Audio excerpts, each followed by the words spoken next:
मन्त्री परिषद पुनर्गठनका विषयमा नेपाल कम्युनिस्ट पार्टी नेकपाभित्र छलफल सुरु भएको छ। नेकपा कार्यालय पेरिस टाढामा आइतबार बसेको नेकपा सचिवालय बैठकमा मन्त्री परिषद पुनर्गठनका विषयमा विभिन्न कोणबाट छलफल भएको नेकपाका प्रवक्ता नारायण काजी श्रेष्ठले जानकारी दिनुभयो। बैठकमा मन्त्री परिषदको पुनर्गठन, संवैधानिक नियुक्तिको आधार, बाँकी रहेका सांगठनिक एकता टुङ्ग्याउने र विविध कार्यसूचीमा छलफल भएको प्रवक्ता श्रेष्ठले बताउनुभयो। स्थायी कमिटिको निर्णयलाई कार्यान्वयनमा लैजान सचिवालय बैठक बसेको उहाँको भनाइ छ। त्यस्तै उहाँले उपाध्यक्ष वामदेव गौतम र आफू मन्त्री बन्ने बारे सचिवालय बैठकमा छलफल नभएको उल्लेख गर्नुभयो। सोमबारको बैठकमा मन्त्री परिषद पुनर्गठन बारे थप छलफल हुने कार्यसूची रहेको प्रवक्ता श्रेष्ठले जानकारी दिनुभयो। पार्टीको सचिवालयको बैठकले 4वटा कार्यसूची तय गरेको छ। हाम्रो पार्टीको केही अगाडि सम्पन्न स्थायी कमिटीको निष्कर्ष र निर्णयहरूलाई कार्यान्वयन प्रक्रियामा लैजाने सिलसिलामा आजको सचिवालयको बैठक बसेको हो।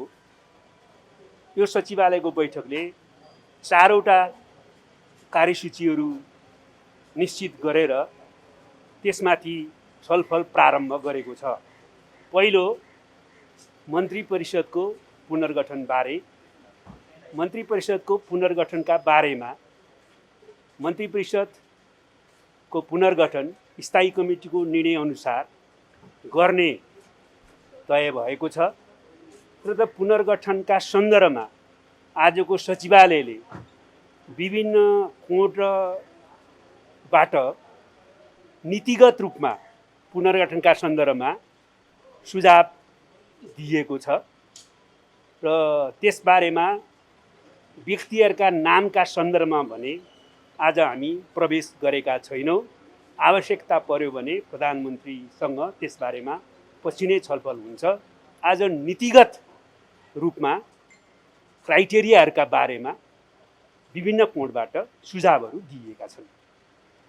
दोस्रो, संवैधानिक राजनीतिक नियुक्तिहरूका बारेमा सरकारलाई निर्णय गर्नका लागि आधार तयार गरिदिन सजिलो बनाउनका निम्ति सचिवालयले त्यस सम्बन्धमा पनि छलफल गर्ने कार्यसूची तय गरेको छ। र तेस्रो, सांगठनिक एकीकरणका बाँकी कामहरू पुरा गर्ने बारेमा पनि कार्यसूची राखिएको छ।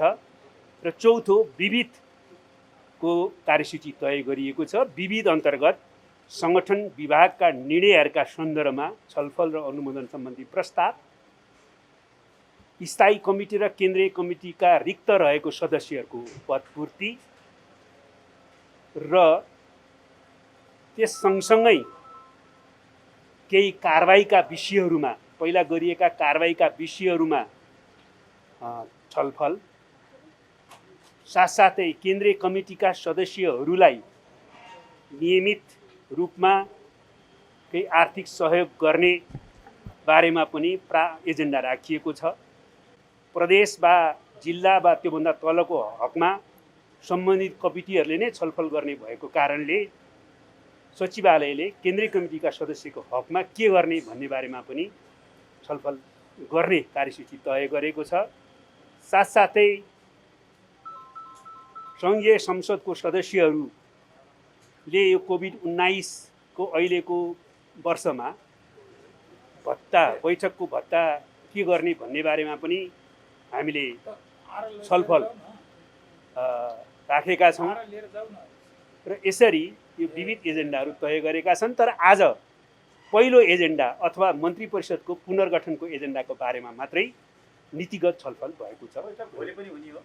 बैठक भोलि 1 बजे यही पेरिस डाँडामा बस्नेछ। विभिन्न कोणबाट छलफल भएका छन्।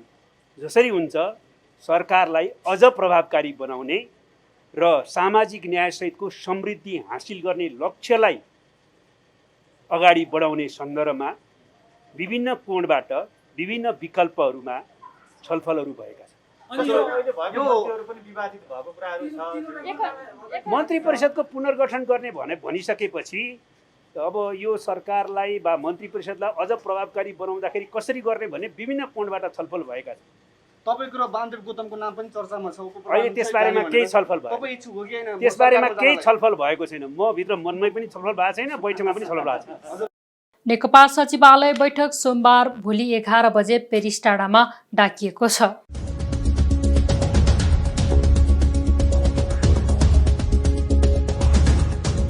नेपालमा आइतबार थप 1325 जनामा कोरोना संक्रमण पुष्टि भएको छ। देशका विभिन्न स्थानमा रहेका प्रयोगशालामा गरिएको परीक्षणका क्रममा 469 महिला र 856 पुरुष गरी थप 1325 जनामा कोरोना पुष्टि भएको हो। त्यस्तै आइतबार उपत्यकामा थप 767 जनामा कोरोना पुष्टि भएको छ। स्वास्थ्य मन्त्रालयका अनुसार काठमाडौँमा 230 महिला र 372 पुरुष गरी 602 जना, भक्तपुरमा 41 महिला र 60 पुरुष गरी 101 र ललितपुरमा 34 महिला र 30 पुरुष गरी थप 64 जनामा कोरोना पुष्टि भएको हो। यो सँगै नेपालमा कोरोना संक्रमितको संख्या 64,122 जना पुगेको छ। त्यस्तै कोरोनाका कारण थप 10 जनाको मृत्यु भएको छ। नेपालमा कोरोनाका कारण मृत्यु हुनेको संख्या 411 पुगेको छ।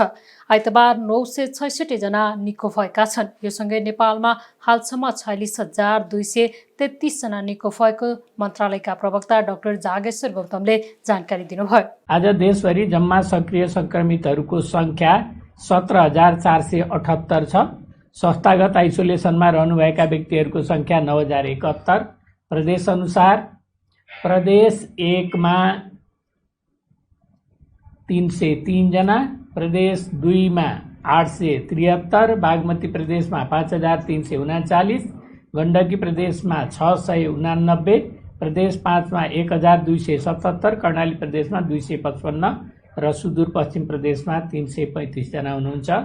यसैगरी होम आइसोलेसनमा रहनुभएका व्यक्तिहरूको संख्या प्रदेश 1 मा 1,289, प्रदेश 2 मा 998, बागमती प्रदेशमा 4,601, गण्डकी प्रदेशमा 316, प्रदेश 5 मा 756, कर्णाली प्रदेशमा 204, सुदूरपश्चिम प्रदेशमा 243 गरी जम्मा 8,407। नेपालमा आजको पीसीआर जम्मा 9,584 गरी जम्मा 9,14,290 परीक्षण भएको छ। गत 24 घण्टामा नयाँ संक्रमितको संख्या 1,325 रहेको छ। क्वारेन्टिनमा रहनुभएका व्यक्तिहरूको संख्या 7,451 छ। प्रदेश 1 मा 938, प्रदेश 2 मा 372, बागमती प्रदेशमा 504, गण्डकी प्रदेशमा 434, प्रदेश 5 मा 1,568, कर्णाली प्रदेशमा 738, सुदूरपश्चिम प्रदेशमा 2,897 जना हुनुहुन्छ। कोभिड-19बाट संक्रमण मुक्त भई गत 24 घण्टामा डिस्चार्ज हुनेको संख्या 966 रहेको छ र आजसम्म डिस्चार्ज हुने जम्मा 46,233 जना हुनुहुन्छ। प्रदेश 1 बाट 4,109, प्रदेश 2 मा 12,233, बागमती प्रदेशबाट 10,941, गण्डकी प्रदेश 2,709, प्रदेश 5 7,295, कर्णाली प्रदेश 2,704 र सुदूरपश्चिम प्रदेश 6,242। कोभिड-19 संक्रमणबाट मुक्त हुने दर 72% पुगेको छ। हाल नेपालमा सक्रिय संक्रमितको संख्या 17,478 जना रहेका छन् भने क्वारेन्टाइनमा 6,451 जना रहेका छन्। त्यस्तै होम आइसोलेसनमा 8,407 जना रहेका छन् भने संस्थागत आइसोलेसनमा 9,071 जना रहेका छन्। त्यस्तै हालसम्म 9,14,290 वटा पीसीआर परीक्षण भएका छन्।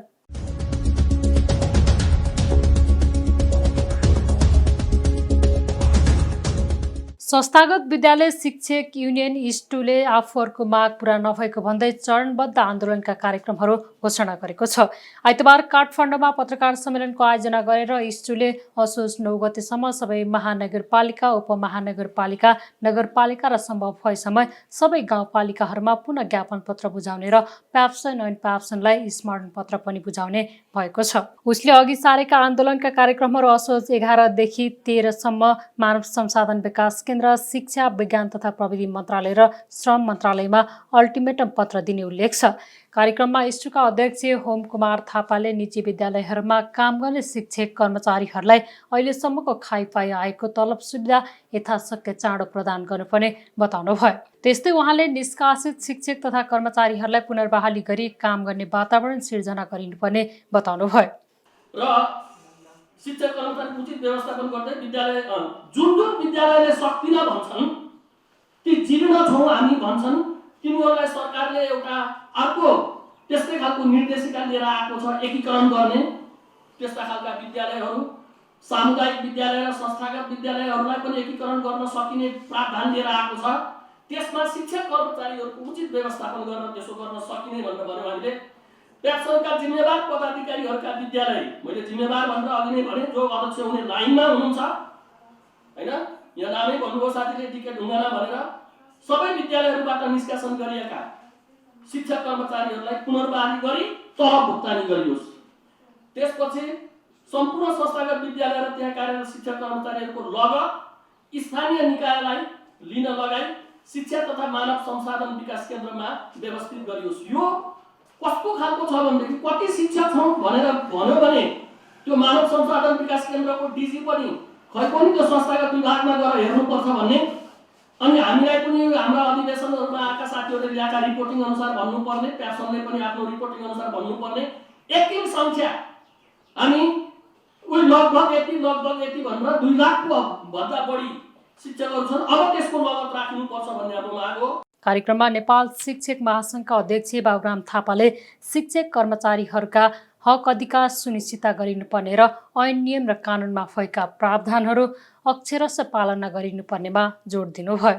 निजी विद्यालयमा काम गर्ने कर्मचारी र शिक्षकहरूको बारेमा विभिन्न समय र सन्दर्भहरूमा ती संस्थाहरू सञ्चालन गर्ने संस्थागत रूपमा अगाडि बढेका संस्थाहरू प्याप्सन इनप्याप्सन लगायतका संस्थाहरूले यो भेगमा काम गर्ने यो तहमा काम गर्ने सैनिकहरूको बारेमा बेला बखतमा अत्यन्त असामान्य ढङ्गले परिपत्रहरू गरेको सार्वजनिकीकरण गरेको कुरालाई नेपाल शिक्षक महासङ्घले ध्यानपूर्वक अगाडि बढायो र गएको असारको 19 गते जब यही स्कुल संस्थाबाट सडकमा बाहिर आउने काम भयो सडक प्रदर्शनमा निस्किनु भयो नेपाल शिक्षक महासङ्घले एकैवटा मात्र होइन उहाँहरूको समस्याहरू विशेष गरी यो कोभिडको कहरमा शिक्षकहरूलाई निकाल्ने र बेतलबी घर विधामा बस्ने खालको कुरा संस्थागत ढङ्गले प्याप्सनले गरिसकेपछि म महासङ्घको अध्यक्षको हैसियतले त्यसलाई एकबद्ध जारी गरेर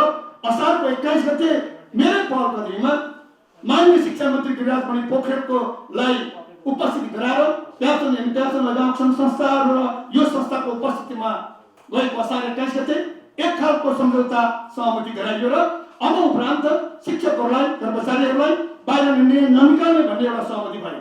कार्यक्रममा इस्टुका महासचिव भोलानाथ चालिसेले आफूहरूले अघि सारेका जायज माग पूरा गराउनका लागि आन्दोलनका कार्यक्रमलाई नयाँ उचाइबाट अघि बढाइने स्पष्ट पार्नुभयो।